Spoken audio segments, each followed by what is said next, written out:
Olá, seja bem-vindo ao nosso primeiro programa do Vencendo no Deserto, revendo as parábolas de Cristo.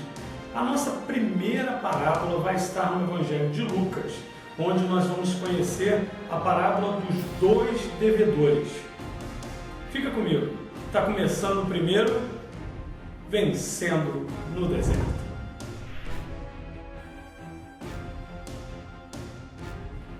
Certo credor tinha dois devedores. Um lhe devia 500 denários e o outro 50. Não tendo nenhum dos dois com que pagar, perdoou-lhes a ambos. Qual deles, portanto, o amará mais? Pois é, temos aí a parábola, dois versículos, uma passagem bem pequena.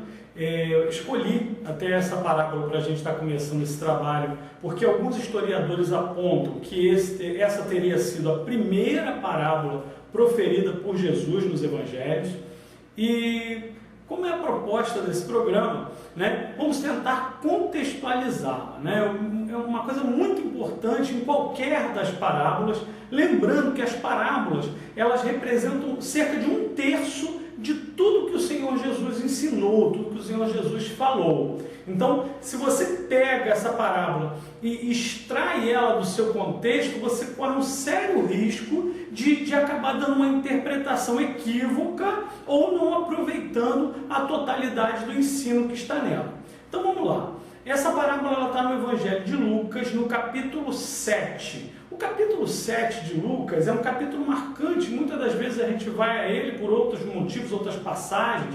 Por exemplo, é lá que está a cura do servo do centurião, onde Jesus se refere que nunca viu fé tamanha em Israel. Nós temos também a ressurreição do filho da viúva de Naim. Isso é um outro momento marcante, muitas vezes pregada, anunciada, é uma passagem muito linda. Nós também temos, na sequência do texto, um momento que Jesus ele fala da importância do ministério profético do João Batista, seu primo, anunciando a vinda do Messias, aquela coisa toda.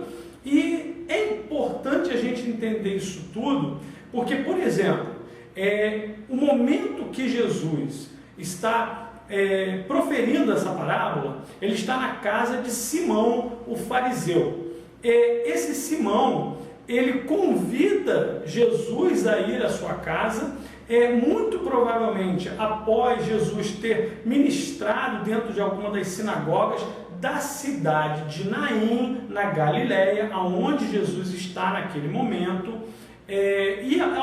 Por que ele faria isso? Isso é um outro detalhe interessante.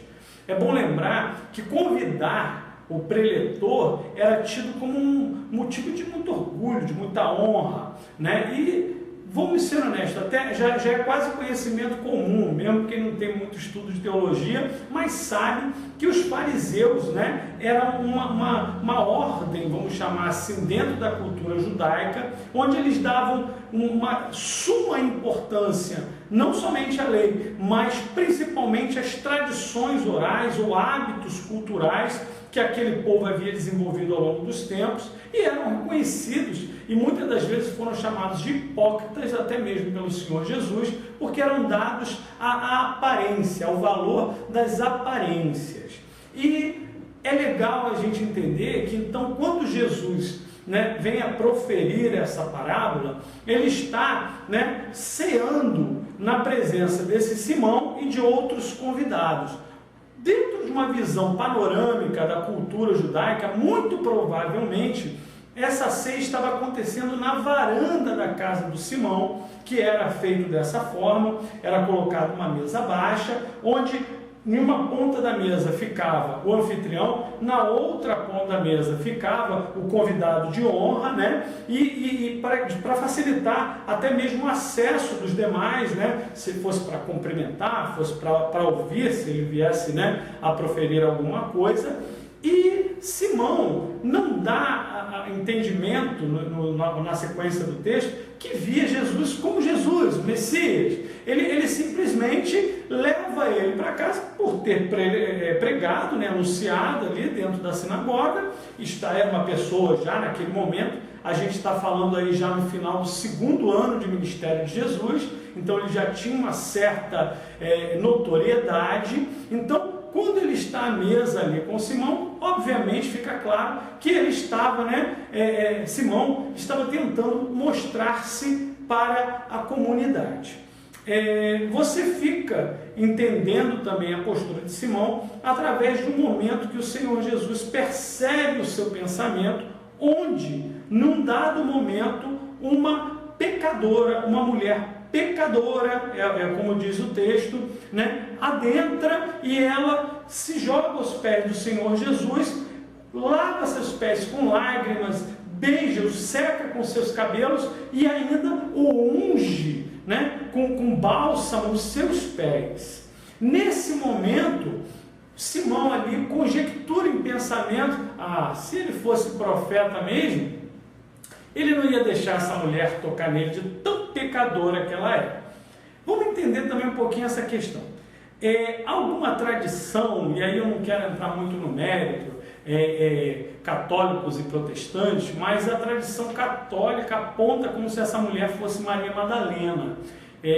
Já os protestantes, e aí eu vou ter que realmente dar ênfase, não tem por que acreditar nisso, porque não há nenhuma evidência e nem nenhum motivo para que, se fosse, ela não fosse citada como sendo Maria Madalena. E em momento algum, quando ele faz referência a ser pecadora, não quer dizer necessariamente uma prostituta, e sim uma pessoa que de algum modo tinha uma conduta que escandalizou a sociedade, o ambiente de Naim naquela época. Então, não há motivo para nós entendermos que era Maria Madalena ou qualquer outra personagem já depois referida. Então, somente era uma pessoa que tinha pecados, vamos colocar assim, erros do conhecimento de todos, e ainda assim essa mulher se lança aos pés do Senhor Jesus. Diante disso, e entendendo, compreendendo os pensamentos desse Simão fariseu, é que Jesus profere essa parábola. Ou seja, o Simão estava julgando aquela mulher como indigna, assim como estava julgando a pessoa do Senhor Jesus como um desconhecedor, Ele não sabe quem é aquela mulher e ele está ali supondo várias coisas. Então o Senhor Jesus, e aí entra uma característica realmente como mestre que ele é, alguém de suma sabedoria, ele usa essa parábola como argumento de defesa para esta mulher. Olha que coisa linda. A primeira parábola que Jesus vem a citar, ela tem em seu cerne, seu propósito fundamental, ser usada como uma palavra de defesa para aqueles que se colocam diante dele, que o reconhecem como ele é. Então, nós temos ali essa parábola falando que temos uma pessoa que tem uma dívida de 50 denários e outra que deve 500 denários. Vamos entender, lembrando que denário é uma moeda cuja o valor de um denário equivalia a um dia de trabalho, ou seja, 50 denários não é um valor desprezível, mas 500 denários é um valor realmente astronômico. Então, Jesus coloca bem dessa forma, mostrando no sentido de que o fariseu, se era tão guardador da lei, respeitador dos princípios e valores judaicos, ainda assim, por ser homem, porque a Bíblia diz que todos pecamos e destruídos estamos da glória de Deus. Então, ainda que ele fosse uma pessoa tão perfeita, ainda assim ele teria uma pequena dívida com o Senhor. Mas ainda que aquela mulher, como pecadora, como é colocado ali, tivesse qual fosse o pecado, tudo bem, era muito maior, mas ainda assim era pecadora. Então, ele deixa muito claro que seja muito ou seja pouco, que de qualquer forma o pecado faz distinção entre o homem e Deus. Mas aí entra uma característica fantástica, quando Jesus mostra para o Simão, quem amará mais? Ele encerra ali Quem amará mais? O que foi perdoado pouco ou o que foi perdoado muito? E o Simão vai responder assim, ó, acredito que aquele que foi perdoado muito, esse amará mais. Então, ele chega para a mulher e fala, mulher, perdoados estão os teus pecados, deixando muito claro ali para o Simão de quem ele estava falando.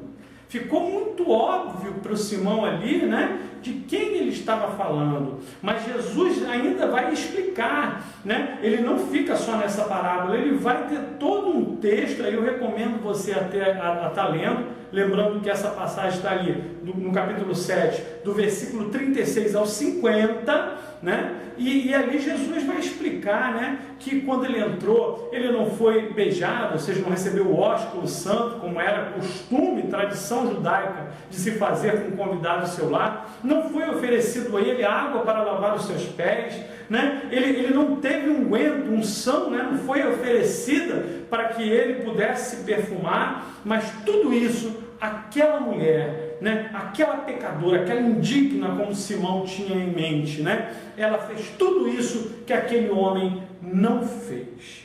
É interessante também notar que Jesus, né, apesar de chamar, né, declarar publicamente que os fariseus, em sua maioria, eram grandes hipócritas, ele não negou o convite de estar na casa do Simão. E em momento algum eles teriam expressado alguma reclamação, mas ele vem a deixar claro e ter uma atitude conforme ele teve, inclusive usando-se dessa parábola no momento de defender aquela mulher. Algo que a gente também tem que perceber é que não é citado um nome, e isso é muito bom para a gente. Porque da mesma forma que ali poderia ser Maria, Josefa, Joaquina, podia ser o Ney, podia ser o João, podia ser o Mário, podia ser o Manuel, não importa qual de nós estivesse ali, desde que estivéssemos realmente com o nosso coração quebrantado, que estivéssemos ali independente das circunstâncias sociais, quebrando protocolos ou não, mas que nós estivéssemos com o nosso coração verdadeiramente na presença do Senhor, Ele é quem lutaria a nossa batalha. Espero que você tenha gostado, espero ter trazido aí algum entendimento, né? Alguma luz a esta parábola para você. Se gostou, esteja comigo na semana que vem. Toda terça-feira nós vamos estar colocando um novo vídeo. Toda semana uma nova parábola, sempre contextualizando, sempre tentando trazer um entendimento melhor dessas passagens tão importantes para a compreensão do Evangelho. No mais, só tenho a lhe agradecer e desejar que o Senhor Jesus esteja abençoando a sua vida. Fique na paz.